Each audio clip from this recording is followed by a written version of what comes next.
The restaurant was quiet in the soft way that expensive places often are. Not silent, just hushed. The kind of quiet where conversations stay close to the table, where candles flicker in small glass holders, where the sound of silverware touching plates feels almost polite. Michael hadn't been on a date in 3 years. He sat at the small wooden table near the window, trying not to look nervous. The candlelight reflected gently in his glass of red wine. He adjusted his watch, then adjusted it again, then stopped himself.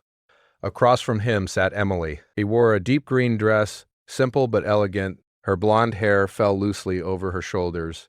There was something calm about her, not flashy, not loud, just steady. She smiled at him, and Michael felt something in his chest loosen. He hadn't expected that. He had expected awkward pauses, forced laughter, the polite kind of conversation that feels like reading from a script. But this felt easy. They had met through a mutual friend who had insisted, "You two are going to get along. You both know what real life feels like." Michael hadn't asked what that meant. Now, sitting here across from Emily, he thought maybe he understood. The first half hour passed gently. They talked about work, about how strange online meetings still felt, even years later, about favorite movies, about how hard it was to find good coffee these days. Emily laughed at his dry jokes. Michael found himself smiling without trying. He hadn't smiled like that in a while. He glanced at the couple seated behind her. They were talking quietly. The man leaned forward as if sharing something important. The woman nodded slowly. Life, he thought, keeps moving for everyone, even when yours feels paused. Michael cleared his throat. "I should probably say this early," he said, looking down at his wineglass for a moment. "I'm a dad." Emily didn't look surprised. Instead, she smiled softly. "I know," she said. "Anna told me." He felt a flicker of relief. "My son, Noah. He's 7. 7 is a good age," she said gently. "It is," Michael replied. "He's into dinosaurs and asking very complicated questions about space." Emily laughed lightly. "That sounds about right." Michael relaxed further into his chair. He talked about Noah's missing front tooth, about Saturday morning pancakes, about how bedtime stories had become his favorite part of the day. He did not talk about the divorce. He did not talk about the silence in the house after Noah went to bed. He did not talk about the nights he lay awake, staring at the ceiling, wondering if he had failed. But some of that weight was still in his voice. Emily listened carefully. She didn't interrupt. She didn't offer pity. She simply listened, and Michael appreciated that more than he could say. The waiter came and refilled their glasses. The candle flickered between them, casting small shadows across the table. "So," Emily said, resting her hands lightly near her plate, "what made you decide to start dating again?" Michael paused. It was a simple question, but it wasn't simple to answer. "I think," he began slowly, "I think I realized I don't want Noah to grow up thinking love disappears after something breaks." Emily's expression softened. "That's beautiful," she said quietly. He shrugged, slightly embarrassed. "I just want him to see that life keeps going, that people can try again." They held eye contact for a moment longer than necessary. The air felt warmer. Outside, cars passed slowly on the street. The world continued moving. But inside, time seemed softer. Michael felt hopeful, not wildly hopeful, not foolishly hopeful, just gently hopeful. Dinner arrived. They ate slowly. The conversation drifted into small stories about childhood, about embarrassing school moments, about favorite holiday traditions. Emily told him about her grandmother's apple pie. Michael told her about his father teaching him to ride a bike. They laughed. They leaned in. They forgot, for a while, that first dates are supposed to be careful. It felt natural. It felt steady. Michael found himself thinking, maybe this is what starting again feels like. No fireworks. Just warmth. Just kindness. Just understanding. After the plates were cleared, they lingered. Neither seemed eager to end the night. The candle had burned lower now.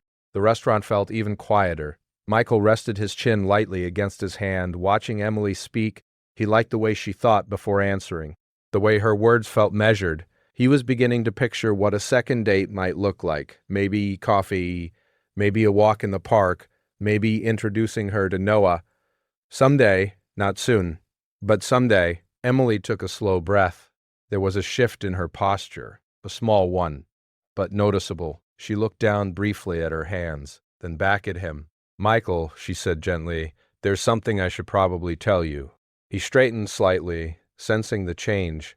Okay, he said softly. She gave him a small, almost nervous smile. You can leave, I'm a single mom. The words settled between them. Not loud, not dramatic, just there. Michael blinked. For a second, he wasn't sure he had heard correctly. You can leave? He repeated quietly. Emily nodded once.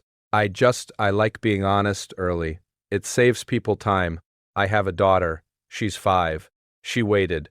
She didn't look ashamed, but she did look braced. Like she had said those words before, like she had watched men smile politely and then slowly disappear.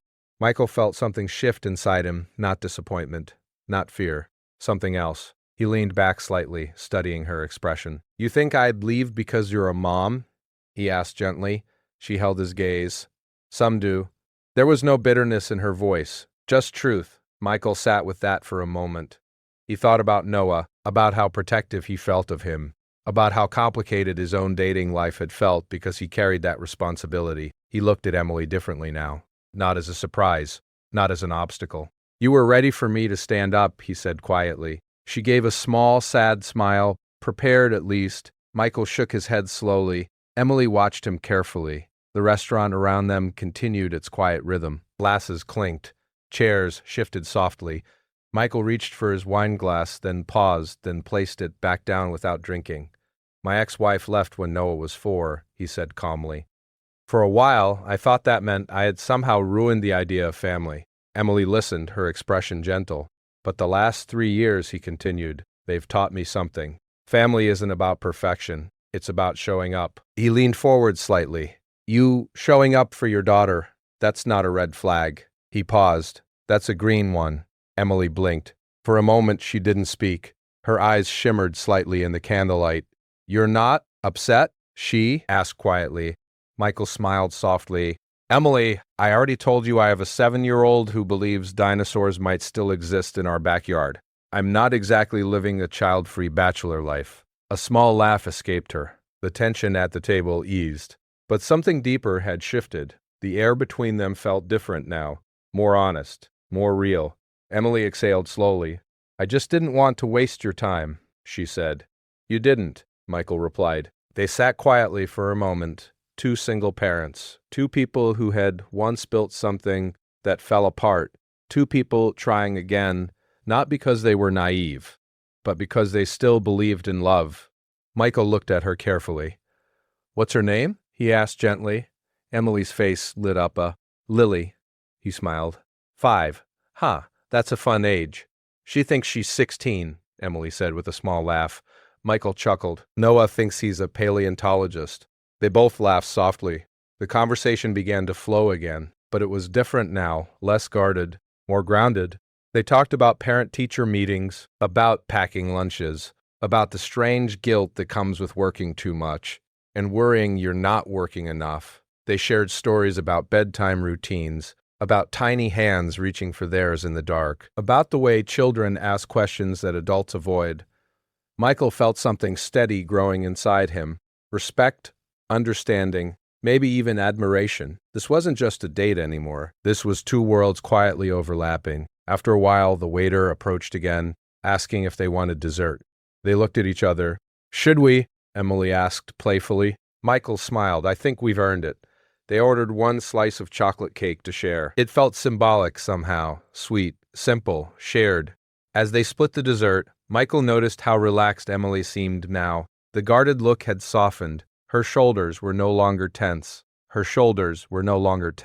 You know, she said thoughtfully, most men hear single mom and think complication. Michael nodded slowly. I used to think that about myself. Single dad felt like baggage. And now I think it means I've learned how to love in a way that's patient. Emily held his gaze again. There was no rush in the moment. No dramatic music. Just 2 people quietly understanding each other. When the check arrived, Michael reached for it instinctively. Emily didn't argue. They stood outside the restaurant a few minutes later, the night air cool and gentle. Streetlights cast soft circles on the pavement. Cars passed slowly. The world felt calm. Michael placed his hands in his pockets, unsure what came next. He hadn't done this in a while. I had a really nice time, he said honestly. Me too, Emily replied. There was a pause, not awkward, just thoughtful. You didn't leave, she said softly. He smiled. I didn't. She looked at him carefully. I'm glad. Michael hesitated for just a second. Would you maybe want to do this again? Coffee, maybe. Somewhere less formal. Emily's smile widened slightly. I'd like that. They exchanged numbers properly this time, though they already had them. It felt official. Before parting ways, there was a brief hesitation. Then Michael leaned in and gave her a gentle hug. It wasn't dramatic. It wasn't rushed. It was steady. When they stepped back, something unspoken lingered. Not certainty, but possibility. As Michael drove home, the city lights passing outside his window, he felt lighter. Not because he had found love, not yet, but because he had found understanding. He walked quietly into his house later that night. Noah's small shoes were by the door. A dinosaur toy lay on the living room rug. The house was quiet, but it didn't feel as lonely. Michael stood in Noah's doorway for a moment, watching his son sleep. He thought about Lily, about Emily, about how life doesn't end after something breaks. It reshapes. He turned off the hallway light and went to bed with a small, peaceful smile. Over the next few weeks, Michael and Emily saw each other again. Coffee turned into walks. Walks turned into long phone calls. After their children were asleep, they moved slowly, carefully, intentionally. They didn't rush introductions. They talked first, about boundaries, about schedules, about fears. Michael admitted he worried about blending lives. Emily admitted she feared repeating past mistakes. They didn't promise perfection. They promised honesty, and that felt enough. The first time Noah and Lily met, it was at a park, neutral ground. Safe space, no expectations. Noah brought a plastic T-Rex. Lily brought a pink stuffed rabbit. They looked at each other cautiously at first. Then Lily asked, "Does your dinosaur eat carrots?" Noah thought about it very seriously. Only if he's trying to be polite. Lily giggled, and just like that, something small and hopeful began. Michael and Emily watched from a nearby bench, not interfering, just observing. Emily reached for Michael's hand quietly. He squeezed it gently. They didn't speak. They didn't need to. Months passed slowly, naturally. There were hard days, busy schedules, sick children, missed calls, but there was also patience. There was understanding. The was grace. One evening, as Michael helped Lily tie her shoes while Emily finished packing a lunchbox, he realized something. This didn't feel complicated. It felt real. Later that night, after the kids were asleep, they sat together on the couch. The house was quiet again, but not lonely. "Remember our first date?" Emily asked softly. Michael smiled. "The part where you told me to leave." She laughed gently. "I was so sure you would." "I almost did," he teased lightly. She looked at him, pretending to be shocked. "I'm kidding," he said quickly, smiling. Then his expression softened. "I'm really glad I didn't." Emily leaned her head against his shoulder. "So am I." The path hadn't been dramatic. There were no grand gestures, no sudden declarations, just steady effort, just showing up. And in the quiet, ordinary moments, packing lunches, reading bedtime stories, folding tiny socks, they built something stronger than fireworks. They built trust. They built safety. They built a home that wasn't perfect, but it was full. One night as Michael tucked Noah into bed, his son looked up at him thoughtfully. "Dad, yeah, buddy? Is Emily going to stay?" Michael paused. He considered the weight of that question. "I hope so," he said gently. "But what matters is that we keep being kind to each other." Noah nodded slowly. "I like Lily," he said. Michael smiled. "I do too." Across town, Emily was answering a similar question from Lily. "Is Michael your boyfriend?" Lily asked seriously. Emily smiled softly. "Like he's someone I care about." Lily seemed satisfied with that answer. The future wasn't guaranteed, but it didn't need to be. Because they weren't building something fragile, they were building something patient, and patient things. Last, on the anniversary of their first date, Michael surprised Emily by taking her back to the same restaurant, the same table near the window, the same soft candlelight. They sat down, smiling at the memory. "You can leave," Emily teased gently. Michael reached across the table and took her hand. "I'm not going anywhere." And this time she believed him. not because he promised forever, but because he had already proven he would stay. Stay through hard days, stay through busy schedules, stay through small misunderstandings, stay when it mattered. The candle flickered between them again. But this time the air felt different, not fragile, not uncertain, just steady. Two single parents, two imperfect stories, one quiet beginning that turned into something real, and in the end, that was enough.